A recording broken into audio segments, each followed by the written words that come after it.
George Edward Pelham Box, Statistics for Experimenters, An Introduction to Design, Data Analysis, and Model Building, published in 1952, stands as a watershed moment in the application of statistical thinking to real-world experimental problems. Before its publication, experiment design often relied on ad hoc methods, intuition, and a substantial degree of trial and error, particularly within industrial settings. This resulted in inefficient resource allocation, inconclusive data, and a limited capacity to optimize complex processes. Bock's work directly confronted this landscape by providing a systematic, statistically sound, and, crucially, accessible framework for designing and analyzing experiments, explicitly tailored for scientists and engineers operating outside of purely academic statistical domains. The core problem that statistics for experimenters addressed was the disconnect between theoretical statistical knowledge and the practical needs of experimenters. Many statisticians focused on theoretical developments, while many engineers or scientists lacked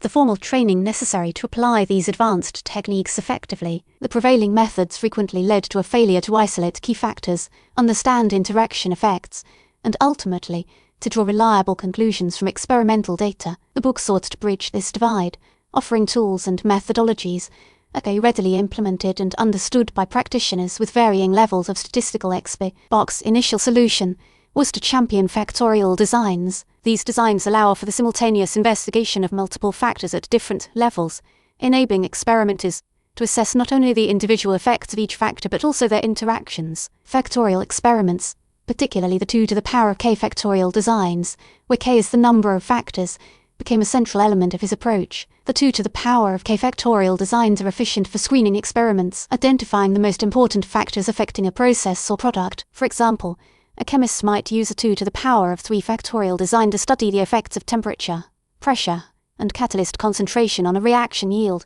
each factor at 2 levels, high and low. This design allows the chemist to estimate the main effects of each factor and their interactions, identifying the most influential parameters for optimization. Another key element was the introduction and elaboration of response surface methodology, or RSM. RSM enables the experimenter to map the relationship between input variables and a response variable, allowing for the optimization of process parameters. The process involves fitting a mathematical model, typically a polynomial equation, to experimental data and then using this model to predict the optimal settings for the input variables. This iterative model building approach, emphasizing iterative refinement of models based on empirical data, distinguishes it from purely theoretical approaches. Box advocated for rigorously diagnostic checking, where model assumptions were thoroughly validated using techniques such as residual analysis. Examining residuals, the differences between observed and predicted values, allows experimenters to assess the adequacy of the model and identify potential violations of assumptions. This emphasis on data-driven model building and validation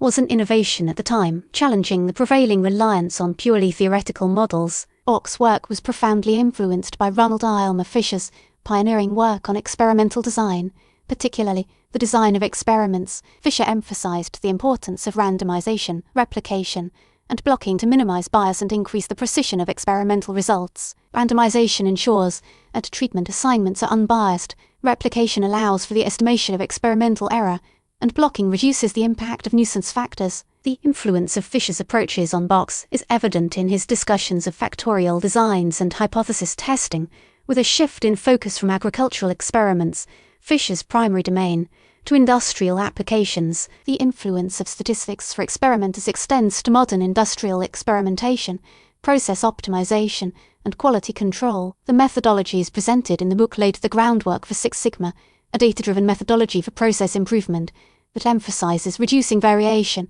and eliminating defects. Six Sigma incorporates many of the principles advocated by Bock's, including the use of factorial designs, response surface methodology, and statistical process control to optimize processes and improve quality. Statistics for experimenters revolutionized experimental design by providing a practical, iterative, and statistically sound framework for scientists and engineers. Bock's methodologies bridged the gap between statistical theory and real-world applications, enabling experimenters to design efficient experiments, analyze data effectively, and ultimately, to make better decisions based on empirical evidence. It offered a pathway for extracting maximum information from experimental resources, maximizing the rigor and impact of empirical explorations of the world. Statistics for experimenters, an introduction to design, data analysis, and model building delivered a set of methodologies which transformed experimental design. At its core, the work promoted factorial designs, response surface methodology,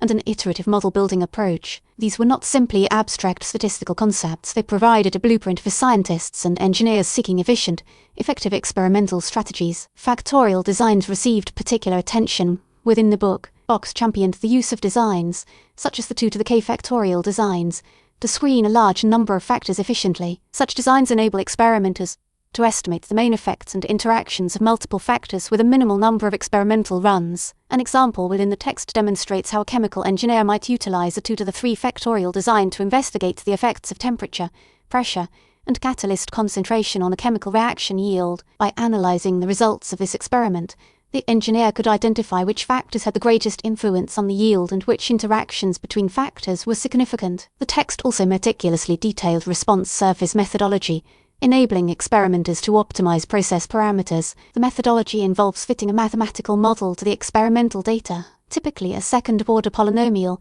to approximate the relationship between the response variable and the factors under investigation. Once the model is fitted, it is used to identify the optimal settings of the factors to achieve the desired response. For instance, a food scientist could employ response surface methodology to optimize the baking temperature and time to maximize the sensory appeal of a cake. The book showcased how to leverage contour plots and surface plots to visualize the response surface and identify the region of optimal operating conditions. The iterative model building approach, promoted throughout statistics for experimenters, represented a fundamental shift in how engineers and scientists approached experimentation. In contrast to traditional one-shot experiments, Box advocated for a sequential process of experimentation, data analysis, and model refinement. The initial experiment, often screening experiment using a factorial design, identifies the most important factors. Subsequent experiments, designed using response surface methodology or other techniques,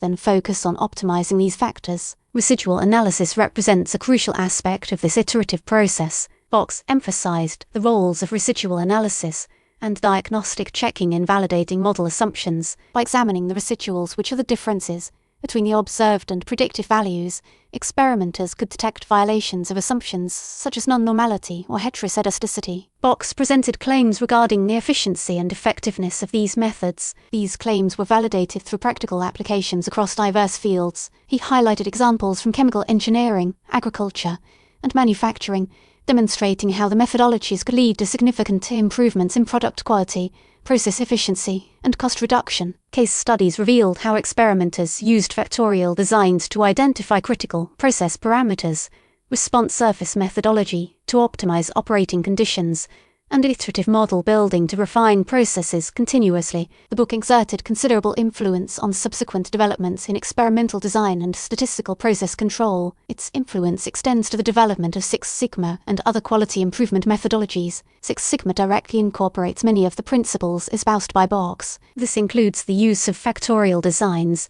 response surface methodology, and statistical process control to optimize processes and enhance quality. The DMAIC define, measure, analyze, improve, control process, a core element of Six Sigma, can be seen as a direct descendant of Box's iterative model building approach. Later works, such as empirical model building and response surfaces by Box and Draper, deepened and extended many of the concepts introduced in statistics for experimenters. The ongoing relevance of Box's work persists in modern industrial experimentation. Pharmaceutical development utilizes factorial designs to optimize drug formulations and manufacturing processes. Chemical engineers employ response surface methodology to optimize chemical reactor operating conditions. Furthermore, manufacturing optimization relies on iterative model building to continuously improve product quality and process efficiency. The methodologies provided within statistics for experimenters provide a foundation for modern empirical explorations, increasing the impact and efficacy of experimental results. Statistics for experimenters create a culture of experimentation and iterative improvement.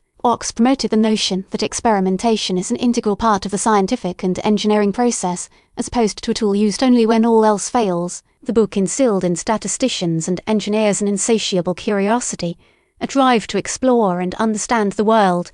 Through experimentation, it fostered a way of thinking, a perspective that emphasized the importance of continuous learning and improvement. The book stands as a foundational text in experimental design. It effectively bridges the gap between statistical theory and practical application, providing a framework that experimenters could readily apply to their problems. Its lasting legacy rests on its ability to empower scientists and engineers to design efficient experiments, analyze data effectively, and make informed decisions based on empirical evidence. The influence of statistics for experimenters reverberates throughout modern experimental practice, testifying to the enduring power of its insights and the transformative influence of its methodologies.